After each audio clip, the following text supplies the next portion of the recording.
out to the Blizzard Arena for week 3 of stage 2. And here's the thing, for those of you guys expecting Chris Puckett, my man's chilling at home. The workhorse of the Overwatch League needs a break. He's just gonna go ahead, eat some steak, do some push-ups. For Chris, make sure you hit leg day, Poppy. But my name is Golden Boy, and for those of you who might be expecting Malik, well, we actually have a new face joining us here today, guys. I want everyone to give a nice warm welcome to the one and only Aaron Stevie. Hey, I'm definitely not Malik, because he's down under, cooking shrimp on the barbie. I'm like really bad with accents, so you have to get used to that and me this week. Woo, it's awesome to be here, guys. It's really great. So we have some awesome shows here. Today we have Seoul versus Shanghai, and we've got, woo, yes, we have the Fuel versus Dallas, and we also have the Battle of LA round 2. You guys excited for that? Yes, all right. Well, let's play some Overwatch. Let's kick it off with week 3, stage 2.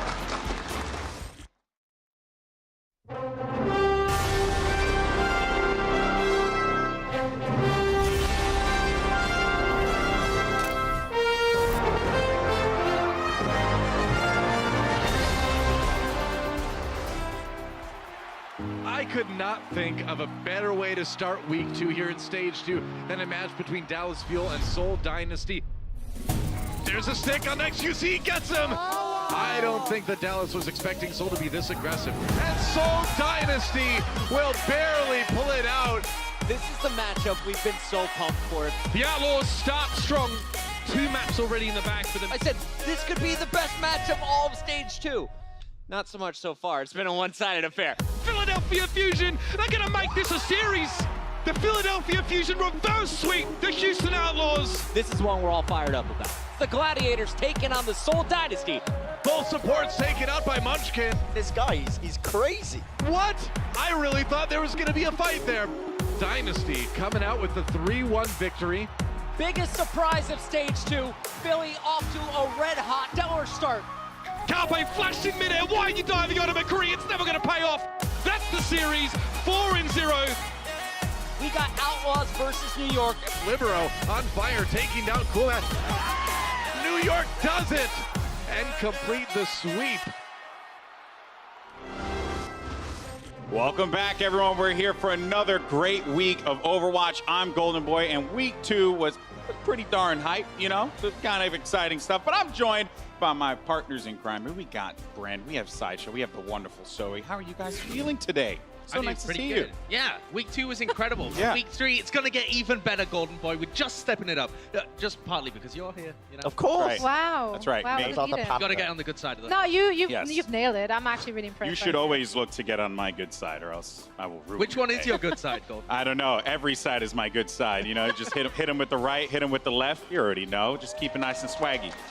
In any case, though, I just say things in words. All right, well, let's just go into the overall standings here and where we're currently sitting at for Overwatch League. NYXL sitting lovely at the top. Brand looking good at 12-2. Yeah, they are. I mean, New York Excel, no surprises there. You got Seoul shortly behind them and London. I mean, this is the big trio, right? This is what I like to nickname them. These guys are the big boys that you want to take down when you're looking to play in the Overwatch League. The big boys. The big boys I like how themselves. you just emphasize that. Then here are the stage 2 standings. Seoul Dynasty, though. There's the big boys again, as Brady would say. But Seoul Dynasty are the only undefeated team so far. They haven't really faced any juggernauts yet, so we'll see if they end up crumbling today.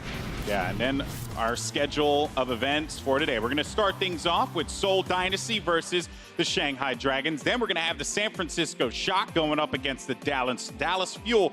And then finally, the Battle of Los Angeles. It's going to be the LA Valiant, versus the LA Gladiators. It's going to be a good matchup, and I'm really looking forward to that one. But it's time to get into our first game of the day, folks. And let's go ahead and welcome to the stage your first squad. It's the Seoul Dynasty. Now, this team is currently sitting 4-0. They are probably the best team in the stage right now, but a lot of people said this was like the best team coming into the Overwatch League. No surprise here. That's true. They did underperform a little bit in stage 1 compared to what people were expecting, and I think there are still question marks about whether this is the current best team. As I said, they haven't really faced any giants yet.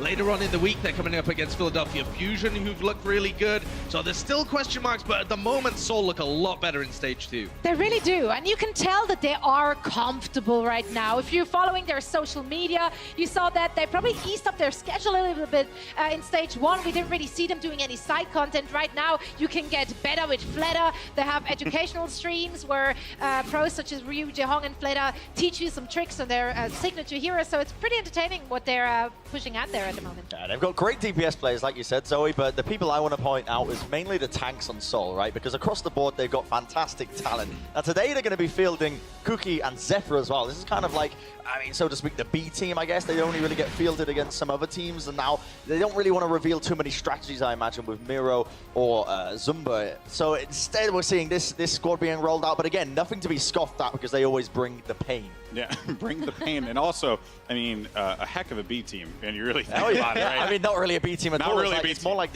there's the S team and then there's the S minus team, right? Yeah. Yeah. Okay, sure, letters Great and stuff. ranking. Great. All right, well, you know what? Their opponents, they're going to look to try and take them down. Welcome to the stage, everyone, the Shanghai Dragons. Now, there are some changes coming to this team. Indeed, Goldboy. Effective immediately, their coach has actually been stepping down. Their head coach, U4, is not with them anymore, and their assistant coach, Kong, will stand in until they have found a replacement. But even more important is that Dia is not in the lineup today. He left for China on Monday due to a family emergency. He's actually expected to miss the next 2 weeks of matches for those Dragons. And that means they now have to find a replacement for him. They determined via scrims over the past 2 days who that replacement might be. Yeah, and I mean, today they're going to be running a composition that it's kind of similar to what they've ran before, but not quite, because obviously Dia is out of the mix, and instead they're running, they've got Zushu in his stead. And I mean, it's a bit of a question mark race for me. I imagine because we're going into Volskaya as the first map, they're probably going to be sticking with Sombra compositions, sticking what they know, a little bit more comfortable, maybe running just Sombra as an additional DPS.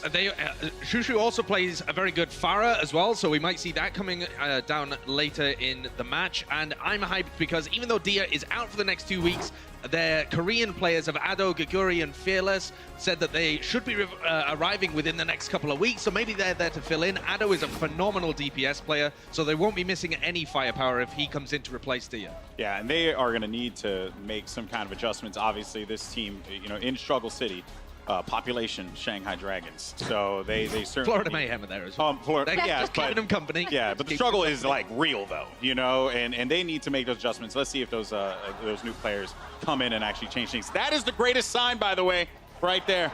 That is a good-looking guy. I don't know. That's just a good-looking sign. I'm just saying. God bless him for having to actually go to a FedEx or a UPS or whatever and print that out. Commitment. Because the person probably looked at him and was like, dude, right, it's just still good. It's still good. You picked a good face there, man. You picked a good face. Speaking of good faces, I don't know what that segue will lead to. We like to think of all the teams as cold-blooded rivals, right? We like to think that they all just hate each other and they just want to win. They want to get those W's. But Shanghai actually did something quite wonderful for the Seoul boys this week. So what was it? They did. I mean, to be honest, what do you want to give to your rivals? Cake. Okay. That's the right answer, right? I know. Yeah, I mean, I don't know about you, but that's my approach to it, you know, like playing it sweet. The Shanghai Dragons actually went out of their way to get some cake to Miro and Toby as it was their birthday last week. And that's such a nice gesture of them. MG and Five King went into the dugout and sung just sang a happy birthday. It's That's sweet. awesome. It's I rate sweet. it. Why not? I mean, what cake are they having? Do you know? Do you have that information? I do not, but I will Come follow up on, this. man. I will follow up during halftime, all right. One delicious job, cake. Zoe. Find out what the cake is. Is I'm it sorry. is it ice cream cake? Is it I don't- vanilla it's very cake? creamy. Is I'm it thinking chocolate? it leaning to like mocha cheesecake. Did you have any of it? Mocha cheesecake. I'm making things up at this time, but no one can prove that I'm wrong. So that's okay. No one can prove that No, you're wrong. you have no proof. Oh, dear Lord. This is the world we live in, folks. Okay, well, the thing is, though, because they have made some changes, right? You know, U4 is gone, and Bren, like, what does that do? Like, what adjustments does that mean for the Shanghai Dragons? So you forgone. I mean, this is a big, like, what, you know, why is this guy gone in the first place? And I mean, if you're looking at the Shanghai's recent results, you can probably make a few guesses yourselves. And I mean, their tank play is mainly the thing I want to hone in on as well, because everyone's always had these question marks. Whenever the Shanghai Dragons tanks have been playing, you know, MG, Roshan in particular, you know, they seem to die a lot, right? Like you're kind of just watching some easy bots in the server, they're just running in and feeding over and over again. But at the end of the day, a change in coaching mentality might be the thing that they need to switch it up.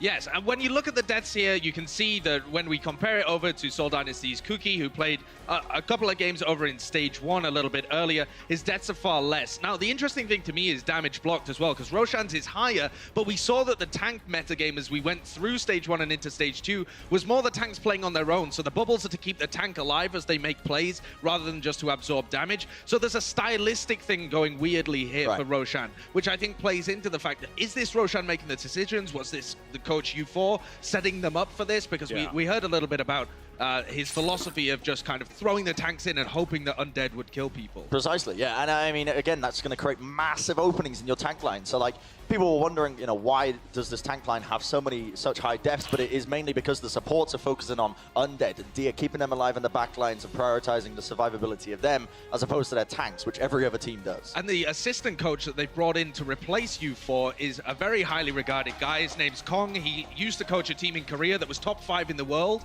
before the Overwatch League started. So this is a guy with real talent that's stepping up to the table here. We'll see what he can get done.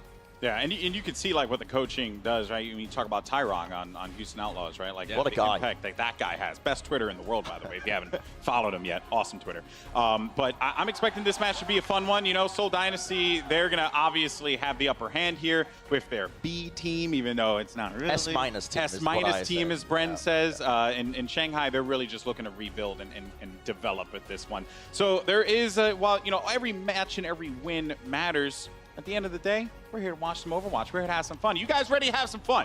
Oh, I need you guys to wake up a little bit more because we are going to have ourselves a great game here. It's going to be Seoul Dynasty going up against Shanghai Dragon. Let's go ahead and send it over to my good friends. We got Monte Cristo and Doa.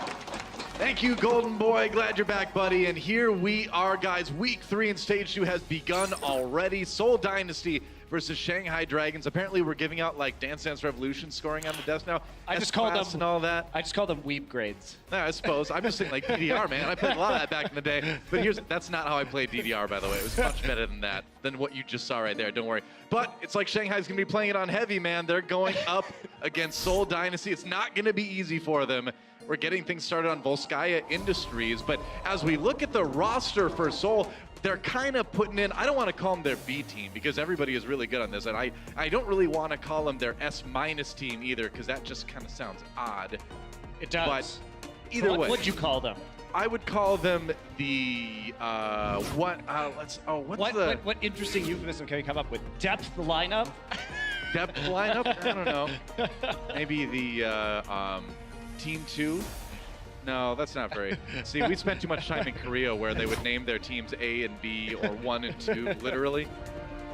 That was a bad time. Or fire to be a caster. Red and blue. Over here, where you can have 12 players, but only 1 team, which is nice.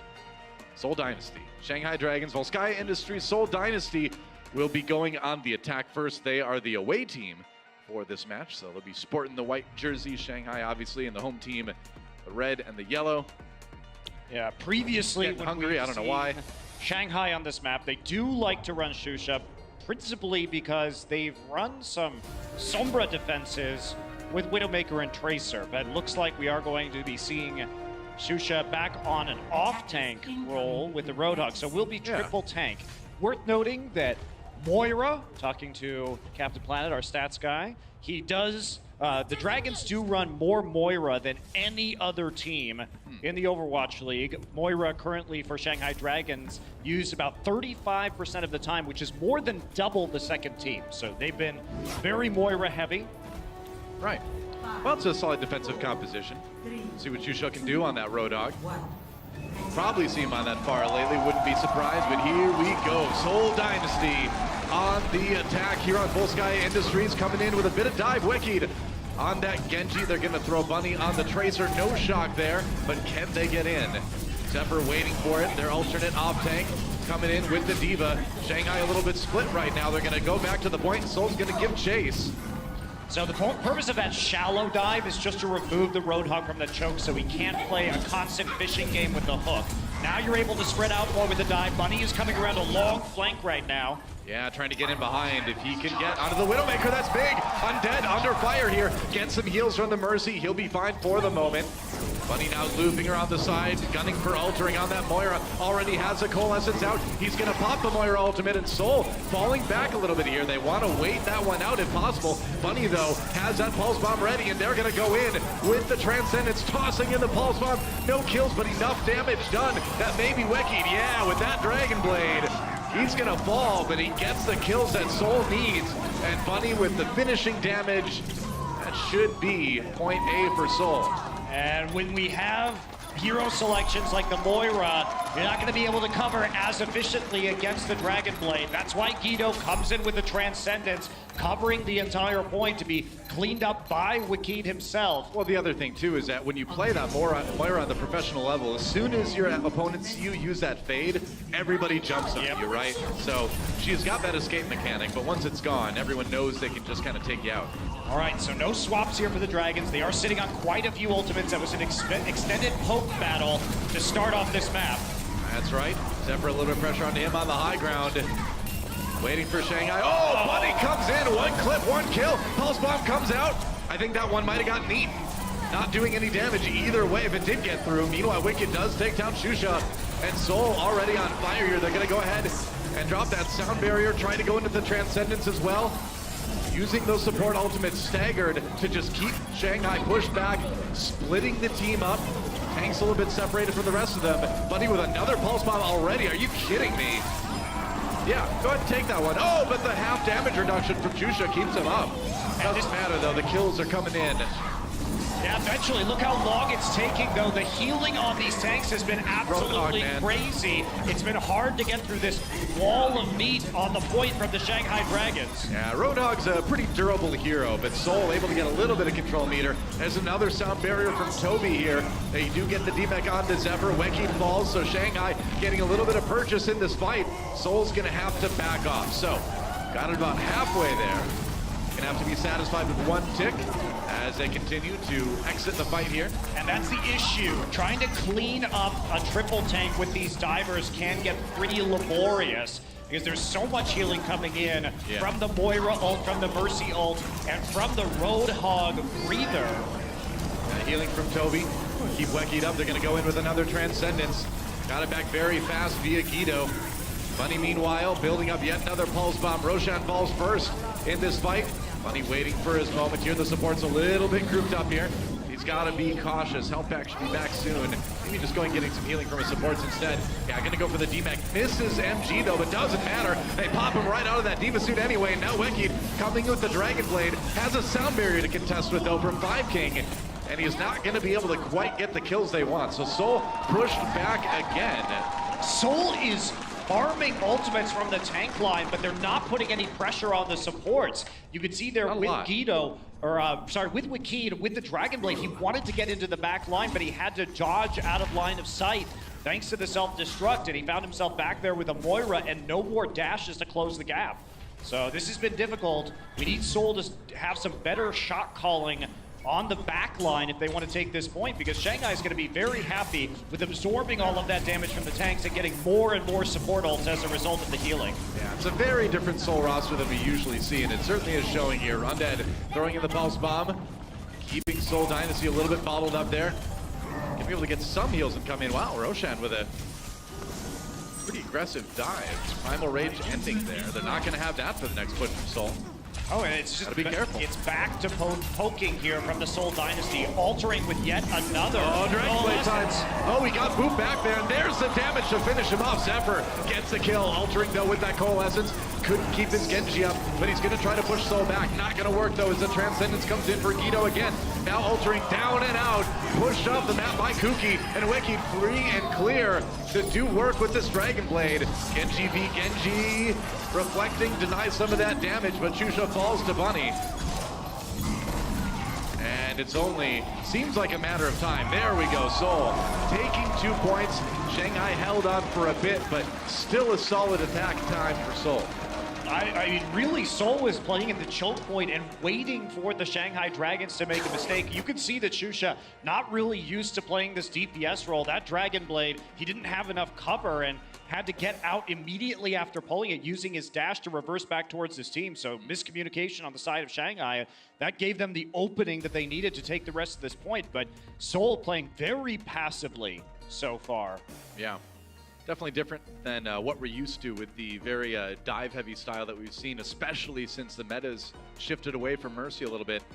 You can play a dive composition, but if you're not actually taking out the support line, then you're not going to have a lot of luck because you will want to trade if you are the tank-heavy team.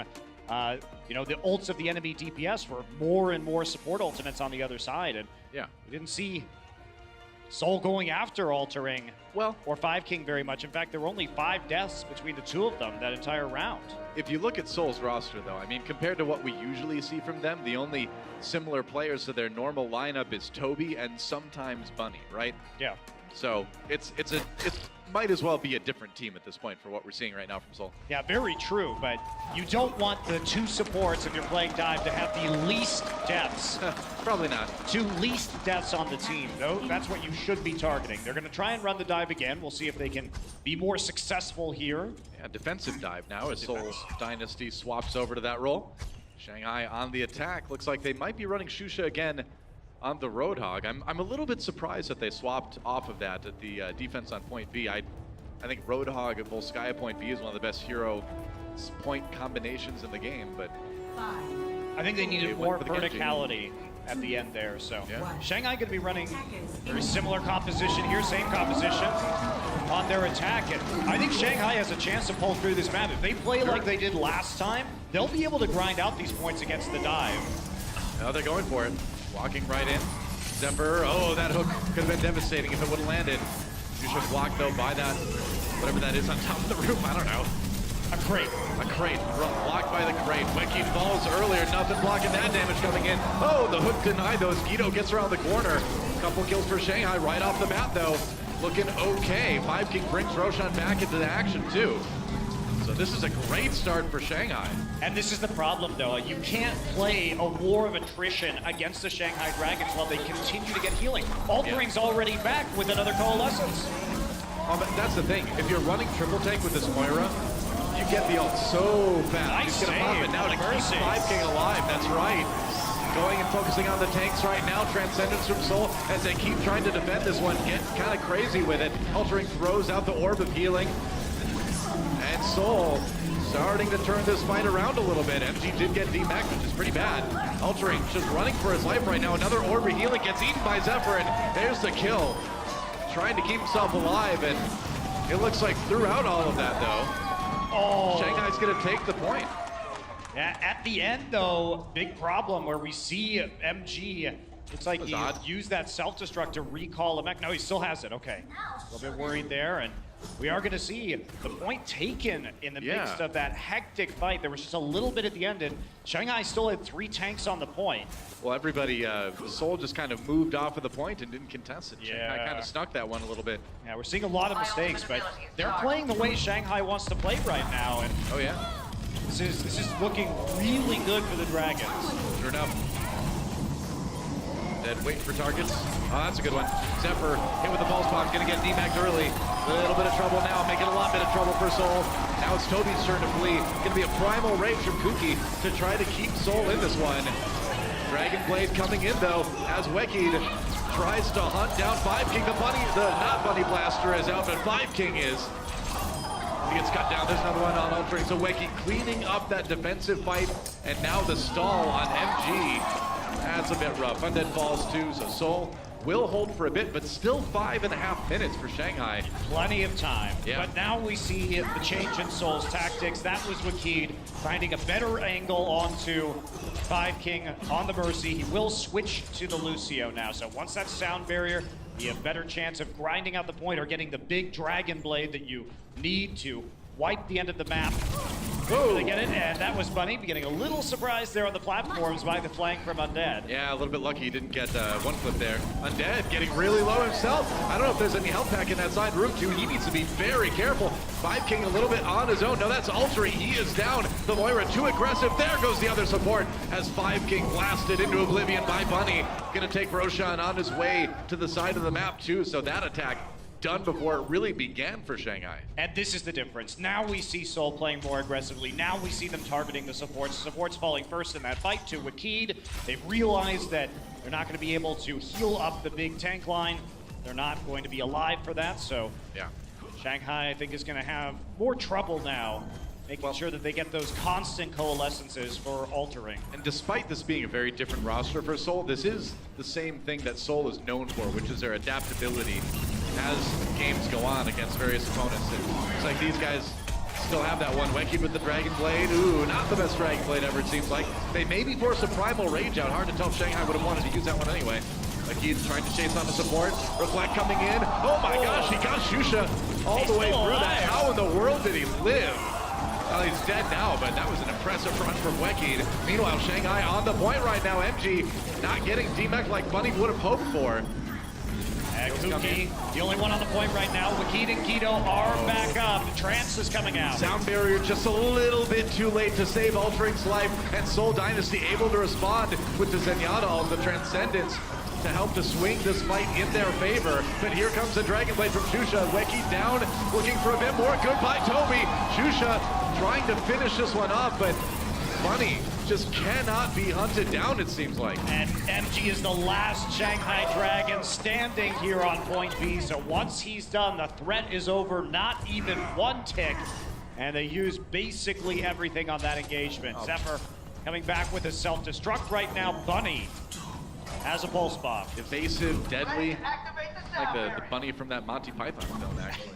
I don't know if that one similar. was evasive. I suppose it was. Well, they couldn't kill was. it. They couldn't kill it with the Holy Hand Grenade. That's true. Oh yeah. no, wait, they did kill it. They did kill it with the Holy Hand. Yeah. They needed a large They explosion. needed that. That's the point. right. It was so evasive otherwise.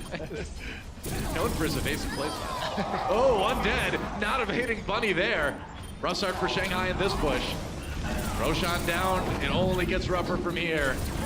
And Altering taken out with a pistol to the face, and that push over. Bunny is going wild right now. We talk about this guy's individual skill, and you know, where Munchkin has been the go-to tracer for Soul in recent weeks, Bunny is like right up there as far as like insane plays you see out of these guys. Yeah, well, you see, we've talked to the team in the past about their play style, and Bunny is more of the independent operator tracer. You can see that. But once he gets into those back lines, knowing his limits, one clipping and pistol whipping supports after support. Yeah.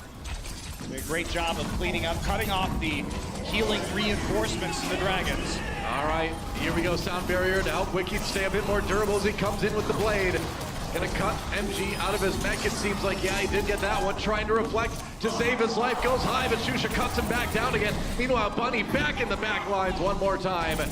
Chasing Shanghai out of the fight, and now they are down to about 1.5 minutes remaining. Desperation mode activated for the Dragons. And they've got the Dragon Blade, but Guido with the Transcendence. Toby still waiting on another sound barrier. Undead will swap to the Reaper now to try and snowball this point. They know they don't have much time. Guido's Transcendences have looked better on this map than we've seen from his Zenyatta in the past. It looked a bit rough when they ran him a while last stage, and he's already looking improved since then. Go again, Transcendence coming in. Toby just bouncing Shanghai back a little bit. Waiting for that coalescence to finish off again. Roshan on the high ground, but the support supporting each other. Big kill from Guido as Roshan falls. Toby right there to finish off Shusha as well. Toby just so good with that right click, man. Puts everybody exactly where Soul wants them, and that's another one fight for the Dynasty, and now maybe one attack remaining for Dragons before this thing is over. Yeah, but Toby got so much done. He went from about 25% to 100% of his sound barrier in that last engagement. So he is sitting on another sound barrier. Wiki nearly there with the Dragon Blade. So this is going to be a hell of a mountain for Shanghai to climb against all 6 ults. Well, Toby's the best Lucio out there right now, and we're certainly seeing that today against Shanghai.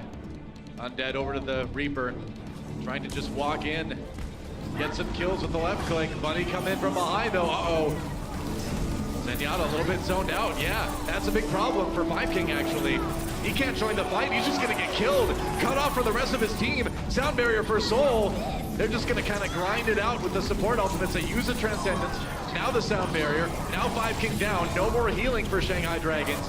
And Bunny, just waiting, man, doing the damage. Wekid finishing off MG.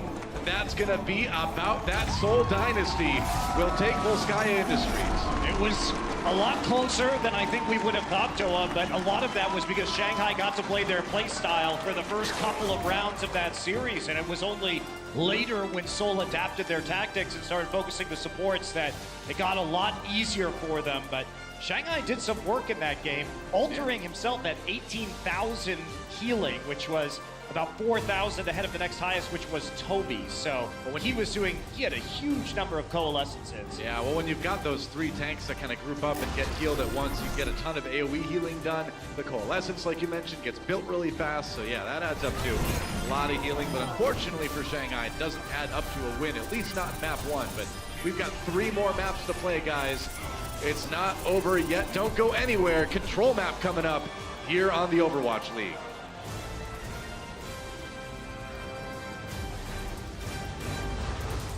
The Overwatch League is brought to you by Intel, the official computer processor of the Overwatch League. T-Mobile, America's best unlimited network. And by Omen by HP, the official PC and display of the Overwatch League.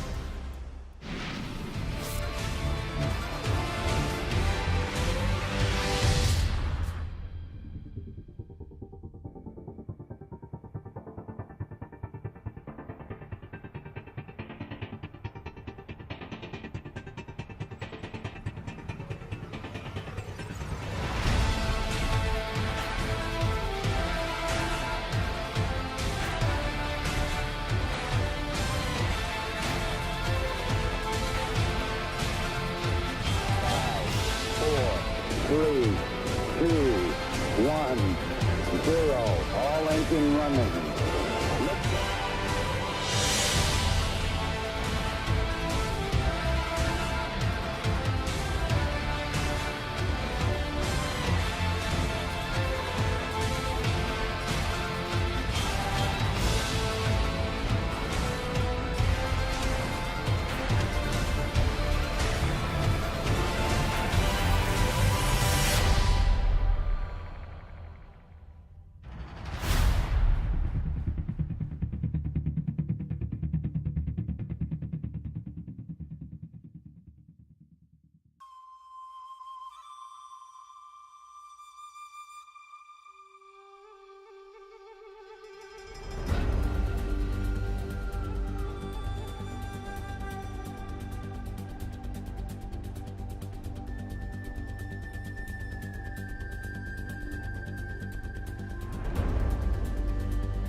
Overtime ticks, and Seoul Dynasty will barely pull it out.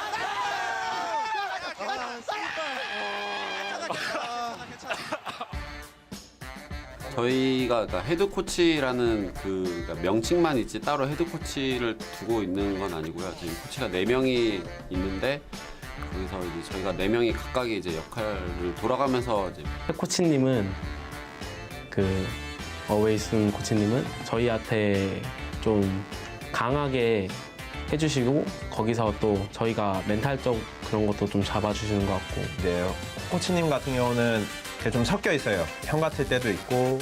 고요. 이제 뭐 예를 들어 한 2명은 전략 분석이랑 이제 전술 담당을 하고 있고 나머지 2명은 이제 뭐 연습하면.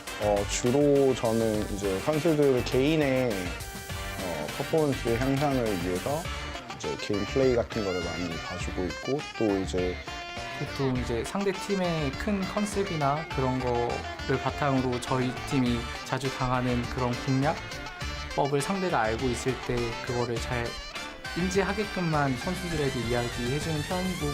What is going on? Seoul Dynasty may have fed their only chance to get into the playoffs. They didn't finish as strong as we expected. 좀 약하게 된 이유는 아무래도 저희가 메르시 메타에서 조금 다른 팀보다 일단은 스테이지 2 이제 들어오면서 메르시가 너프 되었기 때문에 그 전에 사용했던 거에 대해서는 저희가 이제 워낙에 많이 해봤던 조합이기도 하고. That's a win for Seoul Dynasty. These guys continue to roll through stage 2.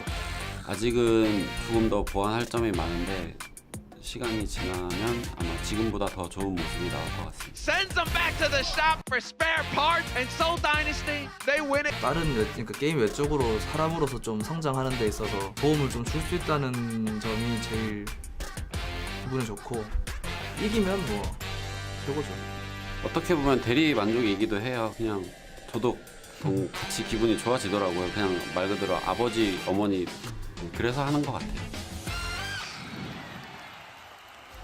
Well, you can't argue with the impact that a coaching staff like that has on the players, and that's one thing that Korean esports seems to have always really been known for is the strength of coaching staff. And since that scene is well over a decade old now, nearly like 20 years old at this point, you've got people that started out as players and now have been coaches for a long time and can kind of bring that experience with them, not necessarily in specific game knowledge, but just how to be a successful programmer. And we've seen that produce a lot of stars over there, haven't we? Yeah, we definitely have. And I haven't spoken to them since they added Bubbly to their coaching roster. But previously I talked to Kuki and he was saying that they had split duties of the 3 coaches prior to Bubbly joining between the positions. So they were mostly positional coaches, having a tank coach, a support coach, a DPS coach, and sort of dividing the duties that way. So very interesting. Seoul definitely has a deep coaching lineup. Yeah. Well, it's paid off. Here we go on to map number 2. Lijiang Tower will be our control map. Best 3 King of the Hill style. And we will be starting things out on Garden, I believe. Yes, we will. And Garden is a map that we've seen the Dynasty, they've overwhelmingly, with their other roster, preferred to play Soldier and Tracer on most of these points. Obviously, Control Center is a little bit different. So I'm curious if we're going to go to that. Now, for the Dragons, I think we can expect to see Pharah, especially since Shusha is subbing in as the second DPS, and they usually brought him in when they were playing Pharah or Sombra previously. Yep. So I think it will be a more comfortable pick for him. They decide to go that direction. Sure enough. Map 1 went okay for Shanghai, despite them dropping that one to Seoul. Yeah, I think the triple tank style looked solid. We know Shusha's a good Pharah, so we'll see what he can do here on Lijiang Tower. Seoul Dynasty playing the classic dive. No Soldier 76 in sight. Gonna go for the Tracer Genji again. Weki back on that hero.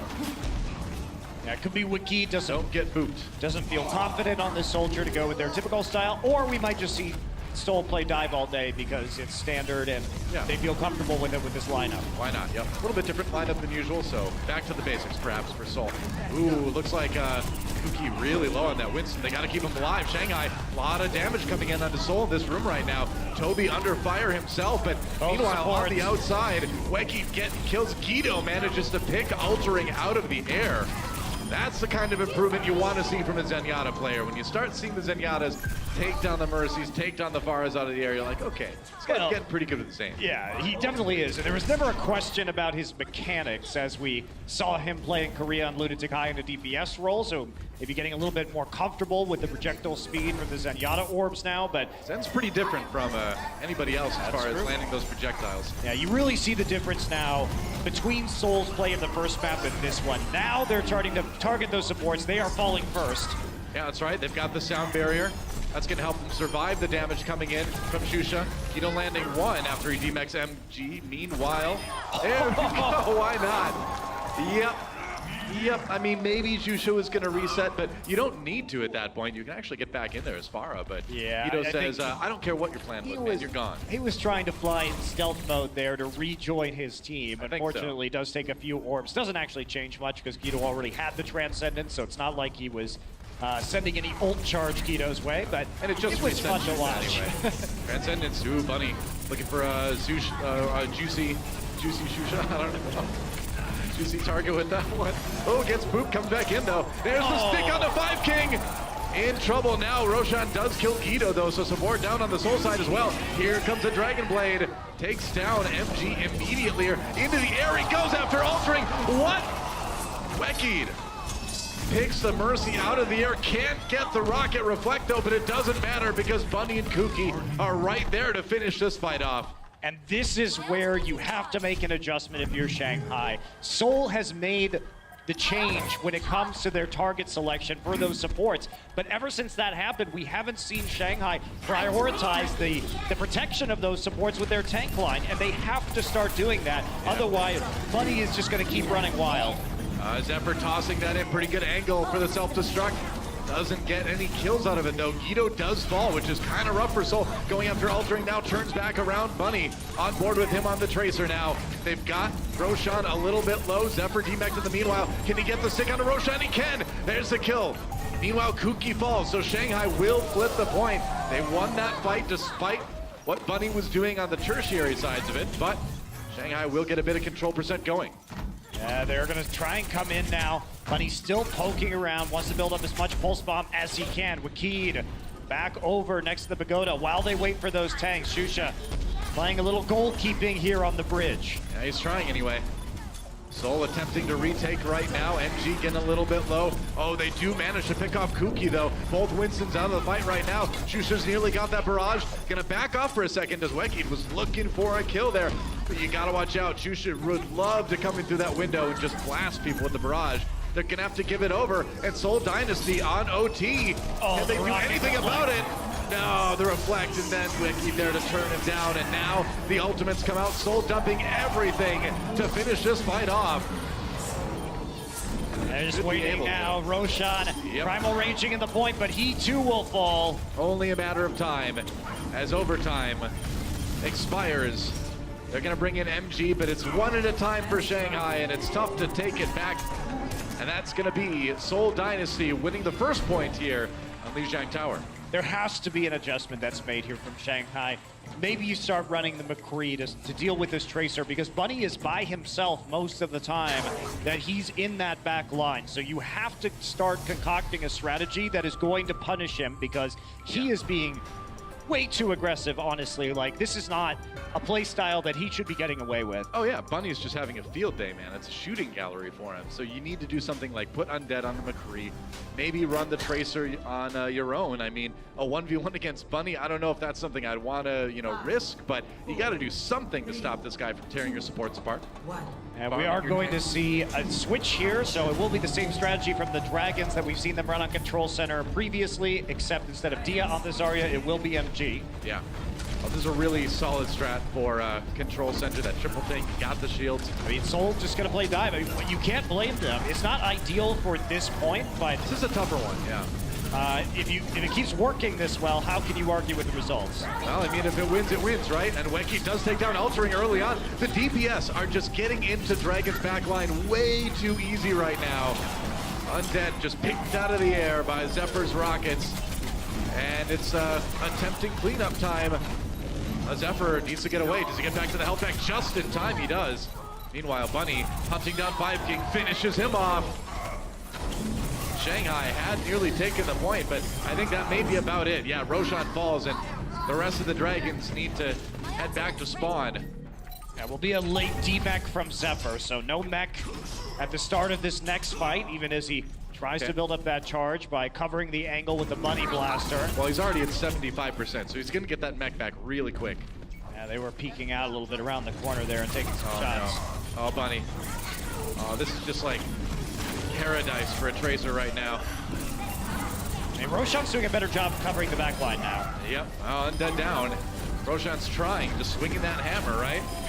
But it's not enough when you're backed into the corner like that. Kuki there with the combos, man. It looks like a fighting game with the way he's getting juggled in the corner like that. So the problem is the Reinhardt shouldn't be the one turning around to remove the Tracer and the Genji. You want the Zarya to do that, because otherwise what just happens, which is Zephyr rocket boosts into your face and unloads the micro rockets onto you. You need that Reinhardt covering the primary angle. So Roshan is trying to help his supports right now, but he's the wrong person to do it. It's not his job, you know. Transcendence comes in. Roshan with a big Earth Shatter might be able to win a fight for Shanghai and turn this point around. Not a lot of shields, obviously, on the Soul side to stop this Earth Shatter if he gets a good one. And they just fall back. They saw the Coalescence come out, and they had already killed MG. There's no reason for them to continue that fight. Yeah. They just straight up retreat from the battle. So now we have a Riptire. We nearly have a Graviton. This is Shanghai's time to get the big combo. All right, gotta watch out for that self-destruct first, though. Gets tossed in. Doesn't look like it got any kills, but they do get Roshan. Graviton Surge used without a lot of benefit. They finished off Kuki, but Shanghai actually turning this one around. Yeah, they got to be able to survive, and okay, that worked. They got a couple of kills, Noah, with the Graviton self-destruct combo. So they execute the combo. Undead now is going to move over to the McCree, so no more Junkrat here that they control the point. The Junkrat was already not very useful because there's not as many barriers as opposed to if you're playing against a Reinhardt, for example, that you really want to break down quickly. Speaking of breaking it down, Soul doing just that as they come in. Earth Shatter dropped. Didn't see how many people got knocked over by that, but certainly not Bunny as he's knocking over all the members of Shanghai. Meanwhile, there's a stick. I think he may have gotten the D-mech there. Hard to say. Zephyr, though, he gets D-mech, but Bunny just dives through the shield. Goodbye, both of your frontline tanks. And Soul takes it back 90% for them already. And they still have the Transcendence, Noah. Shanghai has nothing. Roshan switches over to the Winston. Undead to the Tracer. They have to zip to the point. Yeah, Soul just tried to deny Shanghai from getting there, and they do. That is a 2-0 for Seoul Dynasty here on Lijiang Tower. Yeah, they couldn't get back to the point, even with those movement abilities. Too little time remaining. So Seoul will go up 2-0 here, playing basically just dive. Dive every game. It's Bunny, right? I mean, Bunny has just been unleashed in the back lines of Shanghai, and you just take out the healers, and then it's really easy for Bunny to just roll up and finish off the tanks that are already low. What can you do? Shanghai needs to make a change. We're going to go into halftime, guys. We'll see if they can pull it together for map number 3. We'll be back with another game right after this. The Overwatch League is brought to you by Omen by HP, the official PC and display of the Overwatch League. Intel, the official computer processor of the Overwatch League. And by T-Mobile, America's best unlimited network.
Carmelone may be the mailman, but Bunny is making a case because your boy is delivering right now.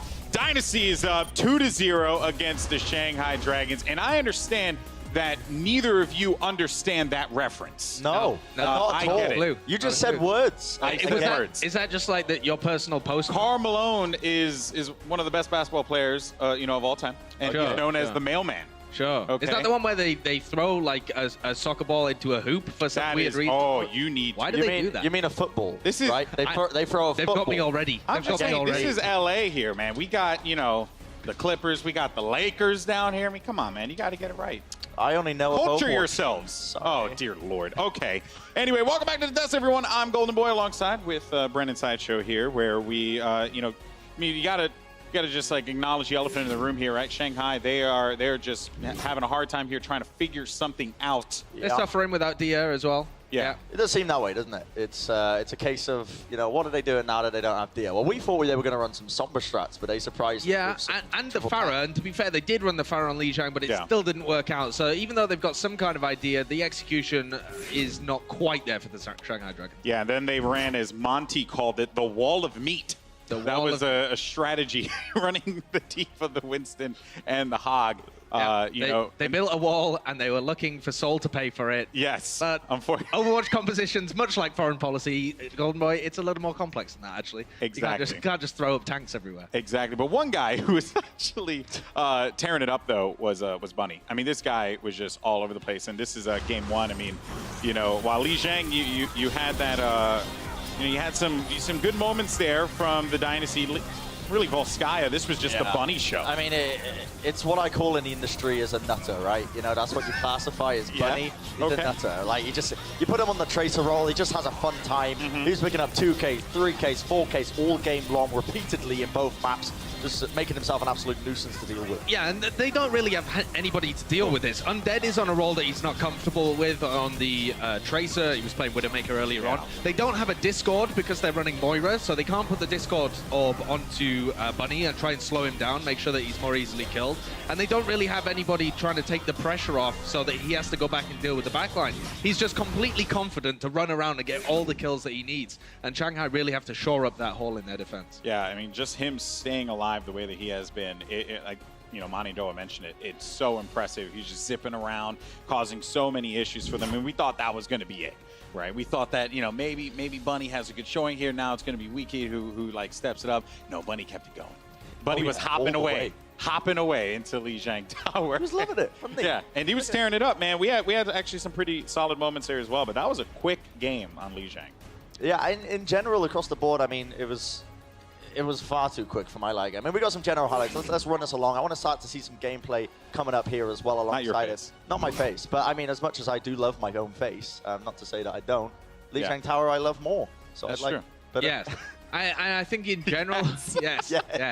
I also don't want to see your face. Okay, all right. And you live together. Okay. Yeah, that's possibly the reason. But I think the thing to focus on Li Jiang as well is just the duo of Bunny and Wiki. And they were going so huge constantly, and the Shanghai Dragons don't really have too much of an answer for it. We saw Wicked with his Dragon Blades multiple times being able to take out Shushu on the Pharah, or actually be able to take out Altering when he was trying to get some heals from the Mercy. So they are thoroughly outplaying them at the moment in terms of whatever composition Shanghai try and throw out. Seoul Dynasty have got the answer. Yeah, just sheer skill alone on the Dynasty side, right? Like, so it seems like the S- squad, as I like to call it. Yeah, which apparently is a Dance Dance Revolution reference. I didn't know that. I'm fairly certain that's not what we were speaking about. I used to be a demon at Dance. Ren's too young. I'm too young for any reference you're throwing at me. 18-year-old. What is dancing? Yeah, what is... Well, no, you throw shapes. You throw shapes on the dance floor. Yes, I do. That's British slang. You're like Bunny, just throwing shapes on the dance floor, all across zipping around and destroying everyone. Making the control center my map. That's what I do.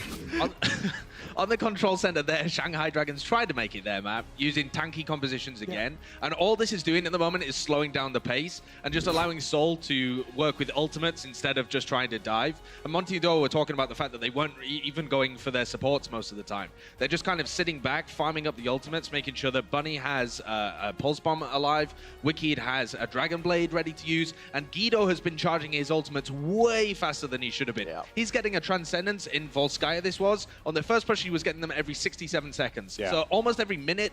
Normally, it takes about 90 to 100 seconds for Zenyatta's to build up Transcendences. So he's getting them like 2/3 of the time. Utterly ridiculous. Yeah, it was crazy. But that's because he's firing into 3 tanks who are just kind of slow, and he's got no pressure on The wall him. of meat. The wall of meat. He's yeah. throwing the his, orbs at the wall of the meat. wall of meat. There you go. We could have gone in a different direction. But with we that. didn't. Yeah, because we we're did. classy. Yes, that's right. We are classy people here at the Overwatch League. We like to keep it that way. I will say, though, Toby on the Lucio has been very impressive. You want to talk about Toby? I just I'll talk about like Toby. that he just repositions, the Shanghai Dragons so well. The guy is incredible. Yeah. He's like one of the best Lucios in the league. Doa said it earlier in the game, and it's completely true. Like, you just watch him play against some of these players. He's never really getting picked out of positions, despite the fact that Shanghai are trying to focus him down a little bit. He's always there. He's managing his cooldowns. He's got that boop right click just to boop, pushing them away. Now the boop. Now the weird thing about that is that Five King is actually a very competent Lucio, and they've been playing him a lot on Lucio in this game so far. And he is one of the players that they haven't brought in a replacement for when they move forward with their new roster, their new additions in the coming weeks. But Five King tends to kind of run away from people. You saw it when he was playing against Bunny. He's trying to evade him rather than trying to take him on head to head.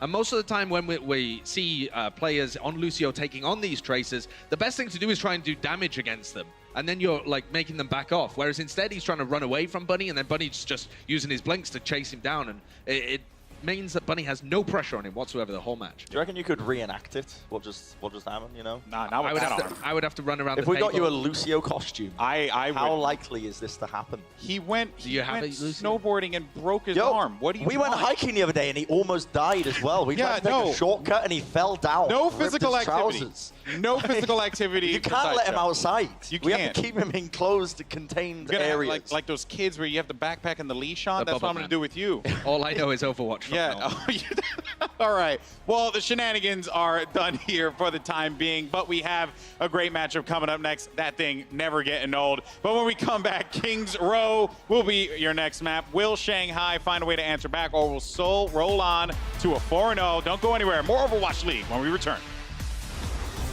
The Overwatch League is brought to you by Toyota. Let's go places.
Welcome back, guys. I'm Aaron Stevie, and we just saw Seoul Dynasty take a lead of 2-0 right before halftime.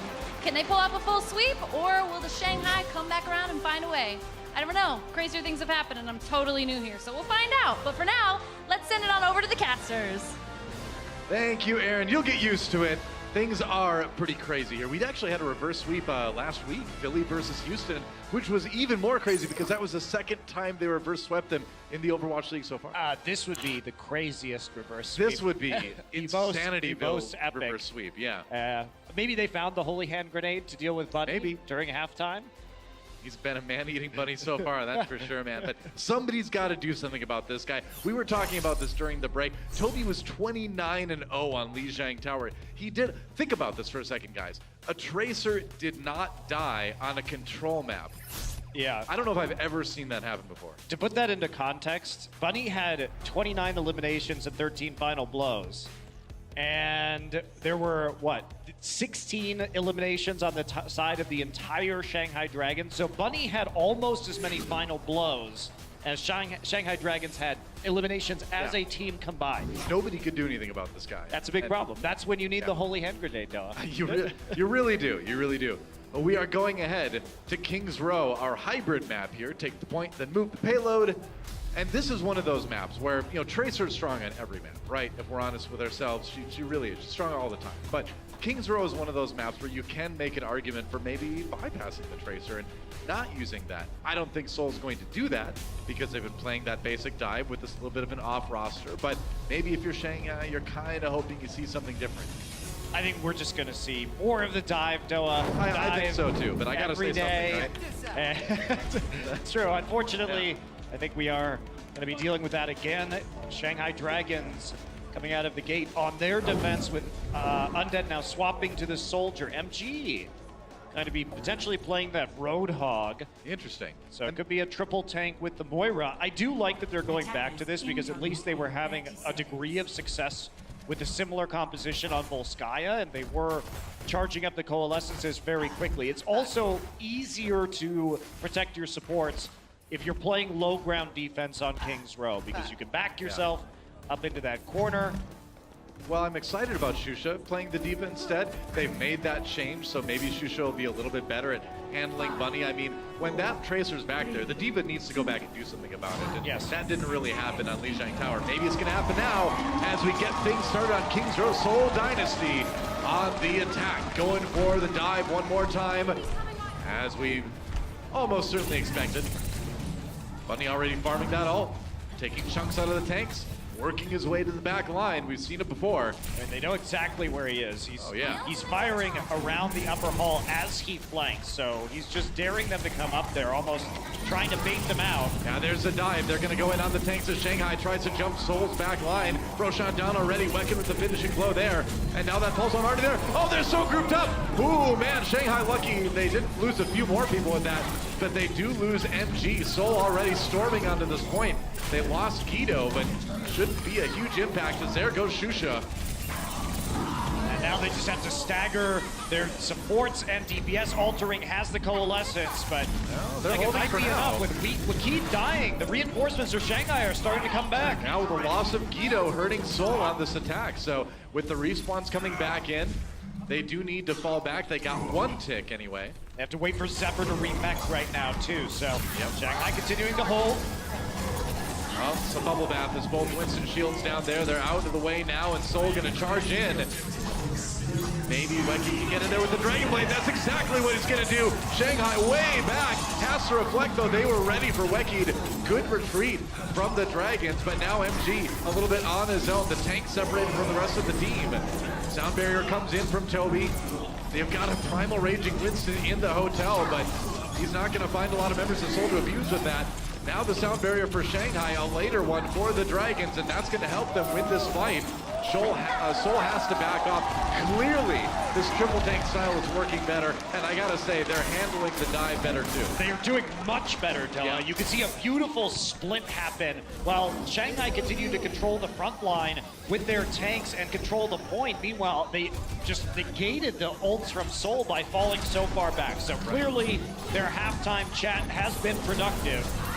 You gotta wonder about those swaps. Oh, Guido just taken down by Xushi. He's gonna pay for it though, out of the mech. Taken out, so that's a tank down for Shanghai. Can Seoul capitalize on it?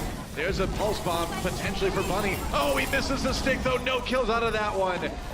You really needed that, and especially now that Undead takes out Kuki. Seoul in a bit of trouble here. There goes Toby as well, and Seoul back to spawn one more time.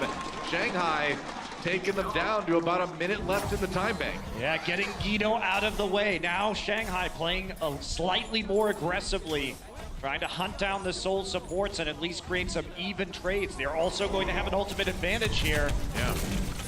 They don't have any support ults to deal with Wakid. He could have a big opportunity for a Dragon Blade. Transcendent says they're trying to give Weki the space he needs to do it. The tanks again separating from the DPS and supports on Shanghai. Tanks trying to use that high HP to hold the point a bit. Now everybody coming back in, but that's Weki's cue to come in with the Dragon Blade. Oh, again, MG turns around with the whole hog. They get Guido during that process too. Great response from Shanghai, but it is 2 ticks for Seoul Dynasty. They have maybe one more attack, but Shanghai still holding strong. Shanghai has really done a good job of changing up their approach after halftime, and Seoul continues to stubbornly run this dive composition that has ceased working here on King's Row. Oh, totally. I mean, you need to swap things up, but again, with this kind of different roster than we usually see from Seoul, I don't know, maybe they can't. They haven't shown it yet. 5 King waiting things out. He's got that sound barrier. They got to make sure Seoul doesn't take the point, though. Now the Lucio elf comes in. Bunny sneaking around the outside. Roshan bounces off of Guido for a big kill there. Seoul pulse bomb comes in, but the damage is not enough. The Dragons are holding, and that is the overtime expiring. Looks like Seoul's going to get full health. I am impressed with what the Dragons did. Yeah, me too. On that defense. Full hold for them, and a completely different look when it comes to their communication and tactics. Yeah, well, I think the switch between MG and Shusha, swapping up what heroes they're playing, really benefited them. Shusha seemed to do a lot better job of protecting the back line, and it's easier to do that on King's Row, sure, but just as a team, they played great too. Gave a lot of respect and space when the ults came in from Seoul, didn't lose anyone unnecessarily, really punished Guido, who was getting a bit separated from the rest of Seoul when his team was diving in, so I think Dragons actually with a really good read on this dive from Seoul. Yeah, definitely. And now they put themselves in excellent position to start mounting a comeback by taking King's Row. And I'm curious what we're going to see. Are we just going to see more dive on the defense from Seoul? And are we going to have a different look on the attack from Shanghai? Yeah, no kidding. I think what Shanghai is doing is working. It worked well on defense at least, but I think you do have to swap it up a little bit at least on attack. Right now they've got Undead on that Reaper, and he has had some great Reaper performances in the past. I think especially on maps like Temple of Anubis, Undead's been doing really well. Well, we will see.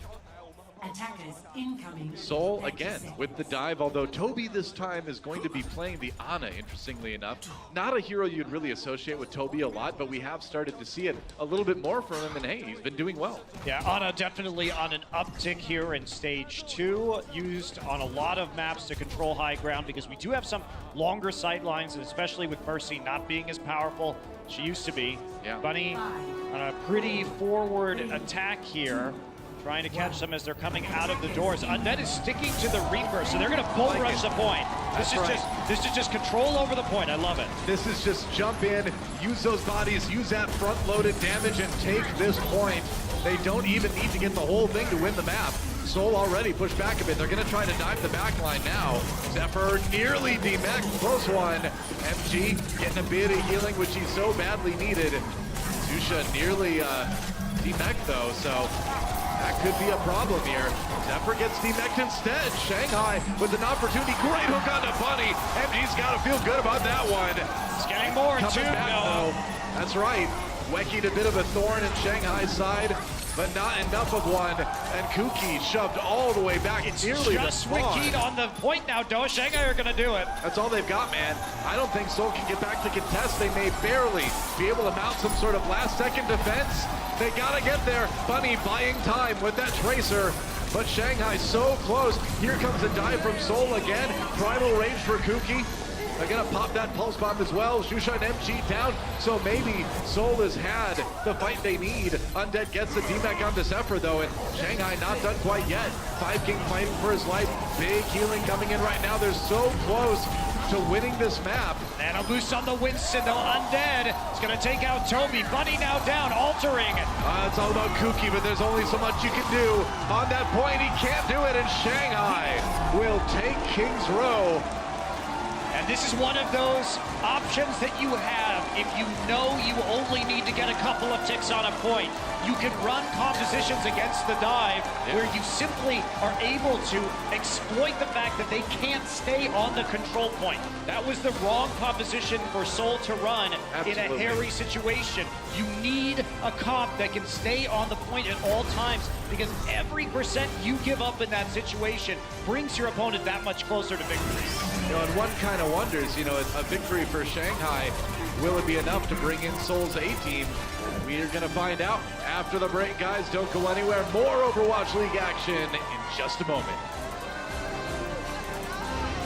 The Overwatch League is brought to you by T-Mobile, America's best unlimited network. Omen by HP, the official PC and display of the Overwatch League. And by Intel, the official computer processor of the Overwatch League.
Now, Shanghai just won a map against the Seoul Dynasty, and I actually spent my halftime talking to the guys from Seoul, and they did said that they actually decided for this very week to split their whole roster into two to make sure they're prepared for both of their matches. However, they do need to make some adjustments, as the Shanghai did actually make the necessary adjustments heading into map number 3. So I'm interested to see.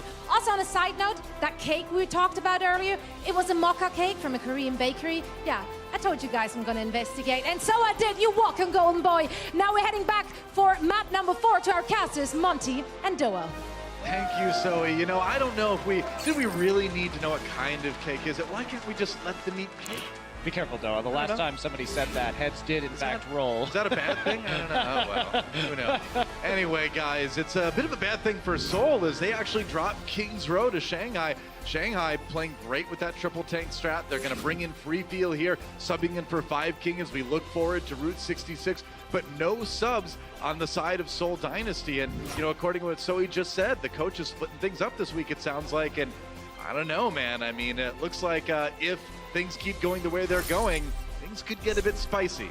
Absolutely, and I think this is probably the biggest change that I've seen in the Shanghai Dragons play in terms of in-game adaptation over their entire time in Overwatch League. It really was a massive shift.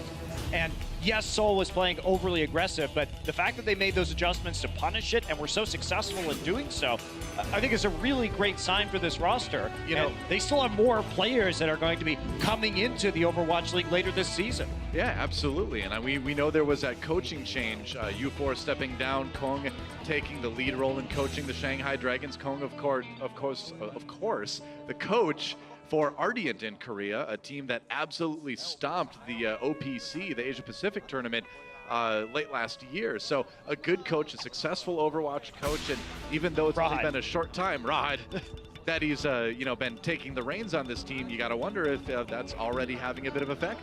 I mean, too early to really say. Yeah, one wonders. I think he's been with them for a little bit for the season right now, I believe, so far. So I'm not sure if having more of a head coaching role affects his ability to implement strategies. Right. But how much influence did he?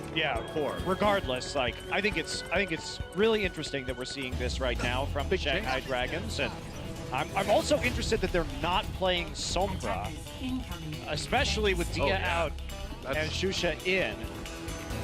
Well, Shusha was their Sombra player in the past when we've seen it in a lot of cases. And this is one of those points where if you don't run Sombra, I think you're taking a bit of a risk because she's just so strong here on defense on Route 66.A. Yeah. Right.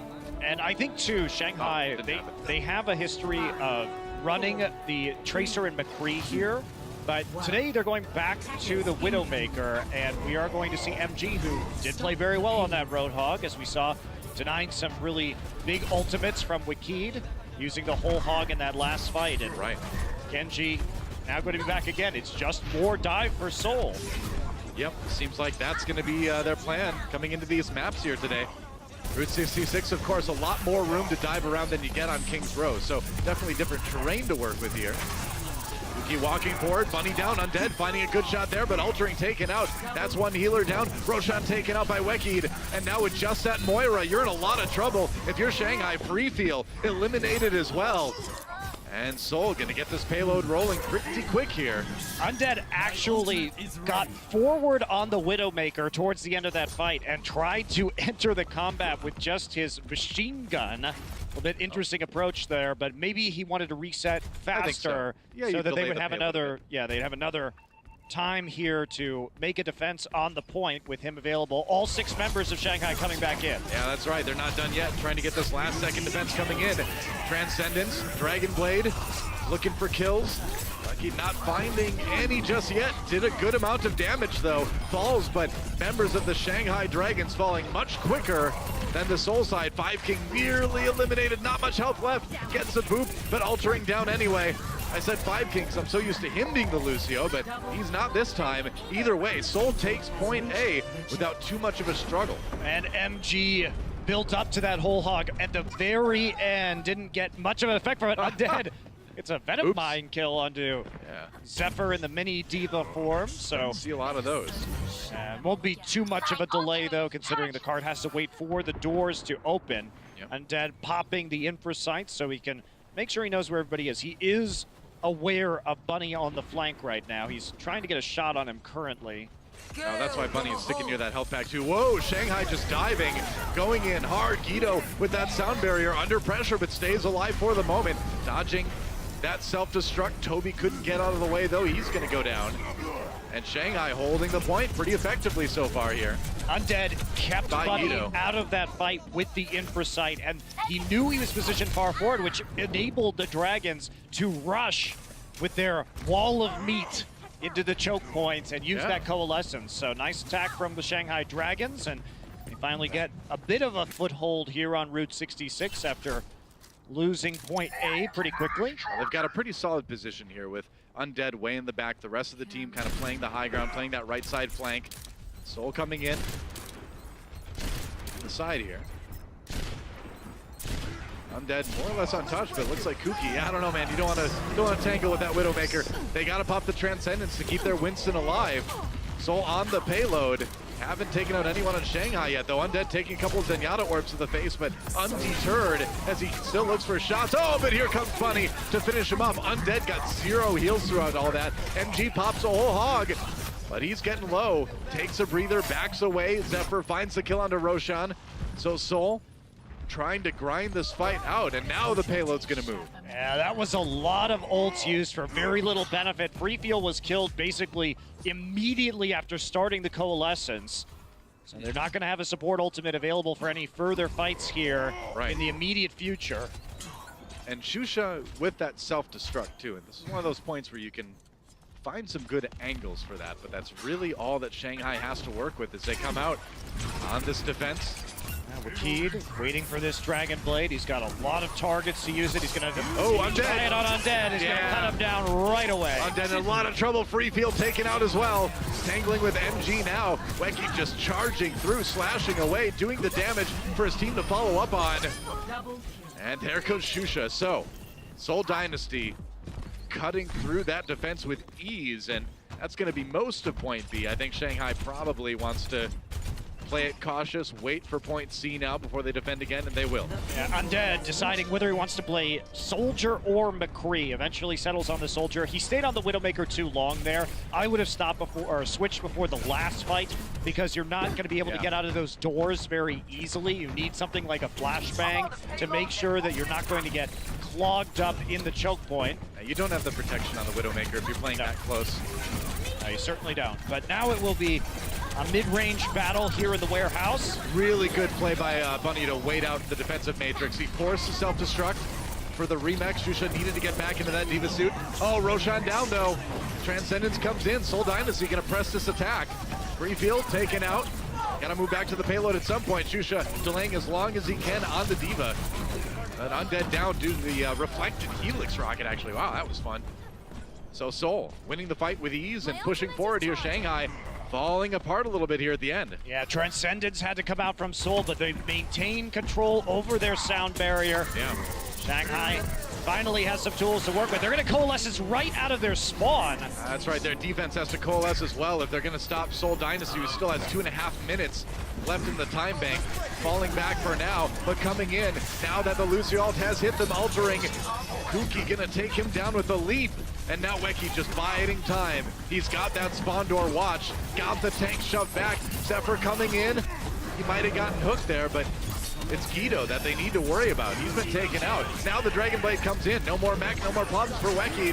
Gets Shusha. Looking for more. No health though, gotta get away. Oh, he was down to 6, and he can't stay alive. Shanghai, the respawn's coming in, and now Undead with that tactical visor should help them clean up Soul Dynasty. Sound barrier from altering at the last second to prevent further damage from the Dragon Blade. Getting another support ultimate up was a bit dicey there for a moment. Now it gets tough for Soul, right? I mean, when the payload gets stopped right here, as the attackers, it gets really challenging to move in and win a fight so close to your enemy spawn. Damn it. That is going to be tricky, especially with the Coalescence back up yet again. Undead Playing very close to the spawn so he can run back in, get a little bit of healing if he absolutely has to. Now they've got the beat onto Kuki there. Helix Rocket doesn't connect. It was optimistic. Oh, Wicked a little bit low. They got to use the Transcendence to keep him and the tanks up. Doesn't help. Wicked down anyway. Undead with a pretty safe location back here. And Soul Dynasty, the fight, shifting away from him. Undead has been pretty untouched on the soldier so far. And oh man, the whole hog from MG, keeping Kuki bottled up until he loses enough health and he has to retreat. Soul not really able to get close to this payload right now. Yeah, Soul was running around trying to punish Shusha on the D.Va, but he had the self-destruct and was able to remech before he died. So they committed 5 members to dealing with the D.Va only in a side room while Kuki used his Primal Rage to prevent the payload from moving backwards, and it didn't end up in Soul's favor. Think about how dangerous it is to self-destruct with all the missiles lying around in here. Yeah, it's pretty risky. Tons of explosives in this warehouse. Self-destruct the entire team. Now they've got Soul pushed back a bit. It's going to be hard to get to that payload. Needs to be some major heroics coming in. They're going to go off the back of Toby's sound barrier, I would imagine. But Undead with another tactical visor locked and loaded. There's the sound barrier. Just got to wait that one out. And then the 76 ult's going to come up big. We're into overtime right now. Shusha DMAC taken down. Transcendence from Soul. Here comes the big push. They're using those support ultimates. But as they expire, Undead comes in. Wicked needs a huge Dragon Blade. Oh, Bunny comes in for the kill on Undead. At the last moment, the DPS from Soul coming up big. And they will take Route 66 in overtime. It was a really well-executed attack by Soul, actually.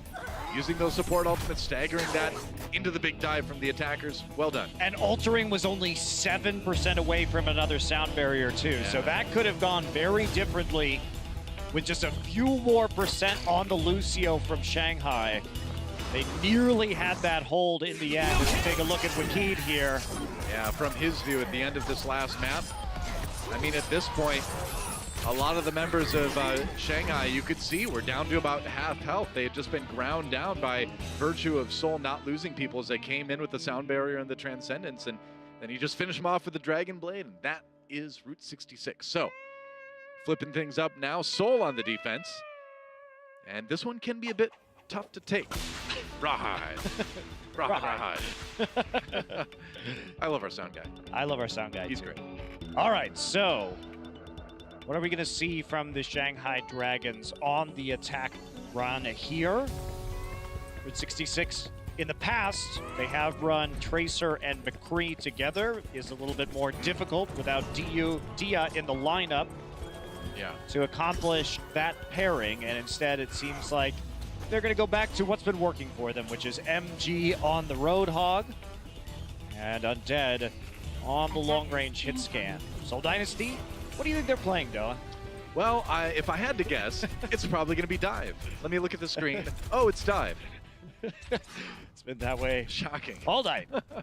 Well, I mean, the thing is it's really interesting to me that they're kind of splitting the rosters up, you know, to prepare for their matches. And this is kind of, like you said, aside from Toby and Bunny, this is a group of players that we don't see a whole lot of. We do see Weki come in occasionally, but Kuki, Guido, Zephyr, not players you see fielded by Soul a lot. Deciding Shanghai is the opponent they want to try that against, and it's worked okay. But you'd like to see a bit more versatility, wouldn't you? Well, I think that at least if you're going to pick a composition, Dive is the comp that works in basically every situation on every map. I feel like that's a bit of sarcasm from our stats person there. You only needed 4 Dragon Blades to eliminate 9 players. I guess that's about 2 per, so it's okay. Yeah, it's not bad. Oh, never mind. I don't play Genji, so. I mean, every time I play against Genji, it just kills 4 of my team, so. My perspective is skewed. Yeah, his Dragon Blade efficiency was 2.25, so he averaged 2.25 kills for a Dragon Blade. That's pretty good. I'm not good at math. Toby in a little bit of trouble here. He lives for the moment, but the rest of his team falling around him. Shanghai putting together a pretty solid attack here on point A. Yeah, and Soul is struggling once Shanghai gets on an objective, pushing them off because they're staying clumped up around the Moira now. Well, it's hard to dive something like what Shanghai is playing. I mean, there's so much AoE healing coming in from the Moira and the Lucio, and you know, so much health to burn through that if you're playing this dive, it's really tough to cut away at that effectively. Yeah, especially when MG is getting about 60% of his hooks landed. Yeah, Coalescence coming in, trying to keep those tanks alive, and MG, who he needs that health, is he's got the whole hog out, and he's going to use it to push Shanghai's way through to the end of point A. Another great whole hog from MG. He's been pulling him out left and right, making sure that he uses the knockback to deny DPS ults. Didn't happen that time. He will be coming back with his.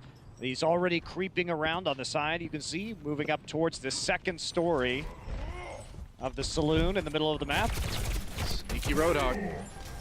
Hard to sneak, but he can pull it off once in a while. He's got some agility. Soul knows where they are, obviously. They're near the payload. Wow, Zephyr got hooked right there. We're going to see dangerous Undead. Attack Visor, Undead, looking for the kill into Weki. They've got that sound barrier to try to keep him up with. Everybody kind of in that house right now. Undead on the run, under pressure. Kuki diving in, trying to turn around, and no, there's a Primal Rage to make sure Undead falls. Weki, low health, needs to get over to that big health pack and big Earls. And Bunny, ooh, with the big Pulse Bomb. Seoul Dynasty getting a little bit of breathing room now on point B. Yeah, mostly a cleanup Pulse Bomb right there. Was going to be Shanghai resetting regardless. And they committed in a massive way to dealing with that Undead tactical visor, sending their tanks back over to try and ensure that their supports and DPS stayed alive through that, and also used the sound barrier for protection. Free Field learning you don't hug a Roadhog when he's got a Pulse Bomb on him. Or you do if you want to reset. No, it just depends. Transcendence. Soul, a lot of healing coming into this attack. They've demexed Shusha almost immediately. Looking for the Sick Reflect kill, doesn't quite find him. That's okay because they're finding all the other kills. The support's even getting a bit bloodthirsty there, and Shanghai struggling a little bit to get this payload moving now. Yes, they are, and they're coming back with only Free Feel with the Coalescence. He's had some good uses of it so far tonight, but it's not going to be super effective against the Genji Blade. Well, the idea is that I think you can pair this again with the whole hog coming up maybe, and that lets Roadhog be very aggressive with his ult positioning. Oh, Buddy just finishes Undead. Gets hooked though, trades 1 for 1. Weki, oh, Free Field not gonna let him put that ultimate to use. Big fight for Shanghai, and now with just Zephyr and Kuki on the point for the moment, they gotta get the respawns there if they want to keep stopping him. I mean, if you're gonna give him the Dragon Blade for free by trying to walk through a corridor while Moira is holding the right click on you. I would not advise that. I would not advise that either.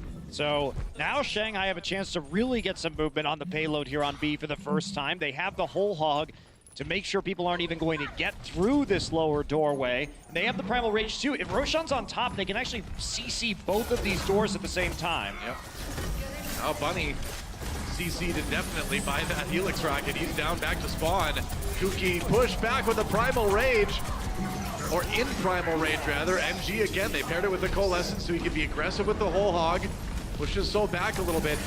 Soul gonna go ahead and use both support ultimates to try to stay in the game here. But Shanghai, that payload's moving forward. Nice melee on the Bunny as he comes in. They do trade though. There's a nice hook onto Zephyr. Soul falling all around this payload. They've got it stopped for the moment, but not anymore. Kuki and Toby, Weki not a lot of health to speak of. That payload nearly there. Soul doing a good job of delaying, but they can't delay it enough, and that is going to be point B for Shanghai. And they keep on pushing. They'll have 3 minutes to make it to the end and put us into a time bank situation. Yeah. So let's see if they can make it work here. Rakid already with another Dragon Blade, though. Well, Shanghai he's going to have to go against the sound barrier. Shanghai with a pretty big ult edge coming into this one, though. Yeah, at least for the one fight until Toby gets a sound barrier of his own. So Soul can still drag this out, but Shanghai has some time here. That's right. They can play this one a bit more cautiously. Or they can just use Attack Visor and Coalescence and go in that way too. Undead hunting down the supports. Guido, ooh, barely gets the cover in time. Close call. Pulse Bomb onto Roshan. Seoul Dynasty gonna win this fight. Just both tanks out of commission for the Dragons. And that's the worst outcome, really. You use the Coalescence and the Tactical Visor, and you trade evenly when it comes to the kills. You also don't force out the sound barrier. The only thing you got was really a pulse bomb, so... You don't trade evenly ult-wise. Yeah. The bigger story there, really. Yeah, absolutely. So now Soul going to be in a better position to defend. And they're going in with that sound barrier. Aggressive defense for Soul, playing that diving composition. Oh, nearly hooked, but Weki gets around the corner. Bunny, though, finishes off Shusha's mech. MG caught by the self-destructive. When you add it all together, you're going to get a Soul Dynasty hold for the moment. MG was actually herded into line of sight by the DPS of Soul Dynasty. So unfortunate there. The self-destruct was pretty far away from him. I like the swap onto the McCree from Undead. I think you need that. You need to worry about the Genji, about the Tracer, and you need to get those mid-range picks too, if possible. Well, you know the Dragon Blade's there, and you also know you have no support ult, so switching to McCree is a good idea. But then you die right as the Dragon Blade comes out. The McCree not so great. Kido gonna finish off MG as well. Weki gets 3 with that one. Ooh, that was a big ultimate, and now 1 minute remaining after a little bit of a stall there on Shusha. And still nothing on the side of Shanghai. Another ult used, and you don't get progress on the payload. Roshan has a Primal Rage. They've got one push if they're lucky. Undead wants to go to Zarya now. Interesting. They're gonna go for the quad tank and just gonna try to steamroll their way through this one. It's all about staying alive on the payload, so. Yeah. A Soul Dynasty with a very measured defense here, very efficient in their ult usage. Pulse Bomb coming in, Bunny, bit of damage, but no kills out of that one. They do demech Shusha though. Big story there as they come in now with the Transcendence. Kuki needs some help, gets it from the Primal Rage. Undead taken out by Zephyr. Now Kuki just scattering the members of the Shanghai Dragons. Coming around the outside, Shanghai already falling back. Only 10 seconds remaining. They need to rush this point. They need to get there now. And they don't have anything to work with unless Altering can get that sound barrier damn fast. Here we go. Kuki on the point. We're into OT. Shanghai needs to win a big fight here to try to equalize. Weki says no. Dragon Blade out. There goes Freefeel. And with that sound barrier, he has no trouble surviving long enough to cut through the members of the Shanghai Dragons. Another big Genji finisher from Weki. And there's only so much the tanks can do. The only 2 left on the payload, Shusha, MG falling, and that will be the end of the series. Soul Dynasty will take it 3-1 off a win on Route 66. Got a bit dicey there, but Soul pulled it out. They definitely did after getting full held. Yeah. On King's Row, Soul turns it around. Pretty close map at the end there. Going all the way to point C on Route 66. And in spite of that loss, if you consider the Dragons shift up in coaching, if you consider the fact that Dia is not here, I think this time we saw an ability to adapt from Shanghai that we have not seen historically, and that is an encouraging sign. Yeah, I think honestly, being kind of freed in a certain way from having Dia and Undead and feeling the need to play a 2-2-2 composition may just be what Shanghai needs. I wonder going forward if we're going to see more of this triple tank with more looks at Shusha, and they certainly have time to develop it. It's a loss today, but probably the best that the Dragons have looked in a long time. Yeah, I definitely agree. Soul, on the other hand, we'll see what happens with them later this week as they run their other lineup. That's going to only have probably Toby switching off because they're still waiting on Gambler's arrival. Should be interesting to see as we look ahead to our next match between these teams at some point in the future. A win for Soul today, guys. The desk breaks it down when we come back after the break. Don't go anywhere. See you then. The Overwatch League is brought to you by Intel, the official computer processor of the Overwatch League. T-Mobile, America's best unlimited network. And by Omen by HP, the official PC and display of the Overwatch League.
Welcome back, everyone. This is Zoe, and I'm joined by Cookie from the Seoul Dynasty. Please give it up for that young man next to me.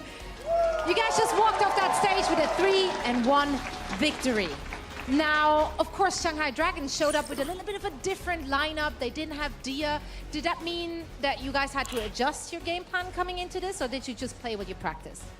Actually, we were worried about that Dia was not coming out, because we thought that Dia was coming out, and we just practiced our Genji Tracer for like 2 or 3 days.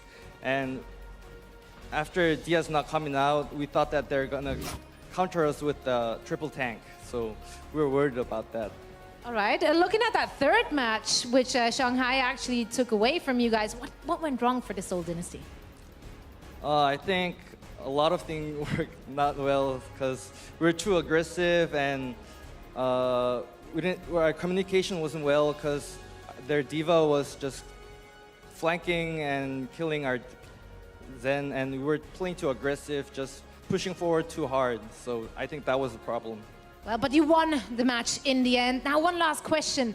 The cast has already discussed it, and you just said it yourself. You only had like kind of 2 days to really practice for this match. How much time do people like you, or as well as Zephyr and Guido from your team, actually get to play with the main roster? Actually, we're just trying some new things like double squads, or I think, and just we didn't have that much time because we were focusing on our main roster for a few days. So, but we prepared really hard for the 3 days, and I think it's not bad that we won in 3-1. No, it's absolutely not bad to win, Cookie. Thank you so much for joining me. Please give it up once more for Cookie. Thanks a lot for joining me here again. It's been a long time since I actually got to talk to you. It's great to see you back on that stage. We're now heading over to our desk to break down the action. I totally agree. You know, not bad to win 3-1. You know, coming out on top with the W there is Seoul Dynasty. Always a pleasure to hear from Cookie as well. Welcome, everyone. And, you know, I guess, you know, Shanghai, though, really proud of these guys. Honestly, like, this is a team that has gone through quite a bit, you know, the formation of the league all the way until this point. And I think Mani and Doa, you know, said it best. Like, we're starting to see these necessary adjustments from them. They've had a rough start, haven't they, in the league? Like they've gone through the 7 circles. They really have, like, to put it lightly. They've gone through the 7 circles. Thankfully, things are looking up and up. I mean, this game, as an example, we saw a different side of Shanghai. We saw coordination. We saw adaptability. This is super promising. Exactly. Big fan of this, to be honest, because I'm liking it, you know, and not to mention, they got all these new players that are coming in as well. Yes, I think one of the biggest things that we saw them adapt was shifting MG and Shushu over from the Roadhog and the Diva. When we saw them play on Volskaya, it was Shushu going to be playing most of that. Coming into King's Row, these guys had a fantastic performance, and this was what they missed. MG is very clutch on this Roadhog, and Shushu is very aggressive on the Diva, so that allowed them to put more pressure on Seoul whilst also having a backline. Look at that! 5 King as well with a great boop to deny it. Every time Seoul came in with the ultimates, when it looked like a fight that they were going to win, either 5 King, Shushu, or MG came out with the clutches. So this was a great performance on King's Row. Yes, it lends itself slightly more towards the tanky compositions, perhaps why they couldn't pull out the win on other maps, but you see the potential here of what they're capable of. Yeah, the adaptability was the most important thing for this team. You know, I remember when I believe it was the OPS or the OPC, the Overwatch Pacific Championship was going on. I could be OWPS. OWPS. I'll save that you with it? that Yes, thank you. Yeah, thank you so much, Josh, for saving me there. No worries. Terrible human being. The one thing though that I had always noticed was like a lot of the Chinese teams just they stuck to like one thing, and they really just committed to that one thing. And I think that them coming out here, continuing to scrim with some of these Western players, of course the Korean players that are here as well, just really adds to that repertoire that you could, you know, bring to a match. And I think their new players are going to do that tenfold, because as soon as you bring in players that have different perspectives, have different levels of experience on other teams, they're going to be able to add in their thoughts of how to approach situations as well as the individual skill. So this is definitely a roster that could see massive improvements over the next couple of weeks. Yeah, but speaking of individual skill though, Bren, MG on the Hog, his accuracy was ridiculous. It was ridiculous. It was completely ridiculous. When you said, speaking of individual skill, I thought you were going to talk about Nabrenji for a second, but no, you need to calm down. Got my hopes up. No, look at this guy's hook accuracy. MG on King's Row, we said this guy was pulling out the clutch plays And indeed he was. 72.22% hook accuracy. You know what that means, Recurring, Sideshow? of course. Recurring, of course. Again, another World of Warcraft reference we're going to shove in there. But here we are. Do you know what that means, Sideshow? It means 13 out of the 18 hooks that Gen was hitting. I mean... Did you do that in your head? I That's did. impressive. That was... They call me the human calculator. Do they? No. The human abacus. That's the human You abacus. do look like a human abacus. That makes Thank a lot you. of sense. I don't even... I think he looks more like a human abacus operator. He's the guy that would be using the abacus. Okay. He looks like an accountant. Are you talking about the bead thing? The bead. What are those? What are you doing? Like the Stop abacus, it. right? Just The no. The abacus, the beads, the calculator, the old-timey calculator, as they call it. Oh, dear. Okay. Let's move on to map 4. Let's move on. I'm gonna say these. I want to talk about map 4. Go ahead, Brett. This is when Soul started to switch things up a bit. We got some clips as well that we can run through of this map and how it played out. But in general, like, I agree with Monty's sort of perspective on this map. He said halfway through, he said Undead stayed a little bit too long on the Widowmaker throughout the second stage here of Route 66. I gotta agree with that. He wasn't really getting as much damage done. You know, he probably could have got a lot more impact going in that game if he just played a hero like Soldier 76. Yes, and the Soldier 76 isn't what he's most known for, and it doesn't really play into his strengths. The Soldier 76 is great for outputting damage. It's very hard to dive, which works with the Lucio and the Moira. Again, both of those very hard to dive as well. But it relies on your tanks to finish the kills from the damage you're doing. Whereas Undead's more of the clutch guy. He wants to be on McCree, he wants to be on Widowmaker, closing them out himself. But that means you're offering up an opportunity for the Genji Tracer of Soul to be able to dive onto you. And the whole reason they're running Moira Lucio there right instead of a Zen is that Zen is very susceptible to being jumped on. Moira has the Phage, she can dodge away. We're starting to see a couple of teams, Philadelphia Fusion as well, run the Moira Lucio because the Moira can get away if the counter dive comes in. Yeah, having that added movement really helps out a lot. It's always been Zenyatta's big crutch, right? Yes. Delivers a lot in the damage, you know, brings out the, you know, the damage mitigation, all those different things, the pain, if you will, but just he can levitate, but he can't move around the map very well. You would think that he would find a way to, or just keep flying upwards. I mean, come on, Jeff. I once posed the question: do you think Zenyatta, if he tried hard enough, he could float? He could really fly. I mean, he's already levitating. He can float. You just. Oh my God. Okay, here's what needs to happen, right? You nano boost the Zenyatta, right? Yes. You give him enough energy, enough power to Yeah. just actually fly. I reckon that's the next stage in evolution. Okay. All right. We've Get it? already seen Overwatch made him walk as I'd well. love so to he see this can happen, walk. to be honest. I think we're in for another ridiculous video so, from the Overwatch team. So thank you so much, Bren, for that Bless one. them. Blessed be. Blessed be the Overwatch team. Oh my goodness. All right, well, you know what else is blessed? Me? Bunny, because he's going to be our Omen by HP player of the match, and this guy has been on fire, and it has been recorded. This is the fact.